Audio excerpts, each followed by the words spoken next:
English రాకపోతే software job ని crack చేయడం కష్టమవుతుంది అంటారా ఇప్పుడున్న మార్కెట్ ప్రకారం కనుక మనం చూస్తే?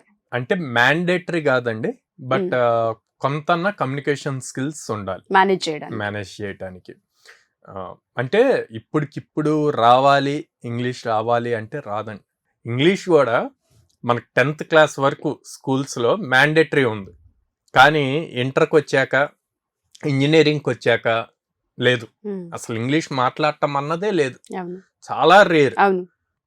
ఆ 6 years గ్యాప్ వచ్చాక మళ్ళీ ఫైనల్ ఇయర్లో ఇంటర్వ్యూ కోసం సిఆర్టీ క్లాసెస్లో కమ్యూనికేషన్ స్కిల్స్ మాట్లాడిస్తారు. అలా అప్పుడు ఎలా వస్తుంది? రాదు. సో అంటే మన ఎడ్యుకేషన్ సిస్టంలో ప్రాబ్లం ఉంది. At the same time students కూడా ప్రాబ్లం ఉంది అని చెప్పి మాకు నేర్పించలేదు అట్లా అని చెప్పి ఎప్పుడు ఆ పాయింట్ చెప్తూ ఉంటే కెరీర్ గ్రో అవ్వదు కదా.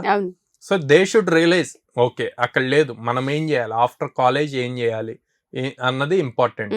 సో ఇక్కడ పేరెంట్స్ కూడా రియలైజ్ అవ్వాలండి. వీడియో చూసేవాళ్ళు చాలా మంది పేరెంట్స్, ఓకే కాలేజ్కి ఎంత పే చేస్తున్నాం వాళ్ళు ఎందుకు నేర్పించరు, మళ్ళీ వేరే చోట ఎందుకు జాయిన్ చేయాలన్న థాట్ లో ఉంటారు ఎప్పుడు కూడా. అది కరెక్ట్ కాదు ఇప్పుడున్న సిచ్యువేషన్స్ కి. మనం ఎంత ఎర్లీగా రియలైజ్ అయ్యి ఓకే అక్కడ అవ్వట్లేదు, మనం ఇంకా ఏం చేయాలి, ఏం చేస్తే అప్ స్కిల్ అవ్వగలం అన్నది చూసుకొని